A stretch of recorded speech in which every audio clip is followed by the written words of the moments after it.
जो हिंद दोस्तों, Neha technical channel में आपको स्वागत है। आज कुछ छोटी जानकारी देते हैं। अच्छा लगे तो लाइक करें और सब्सक्राइब करें।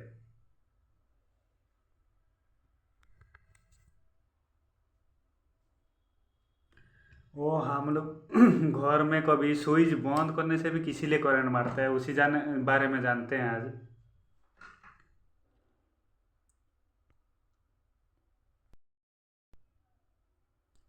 हमारा घर में प्रॉपरली इसे वायरिंग रहता है, प्रॉपरली वायरिंग रहता है।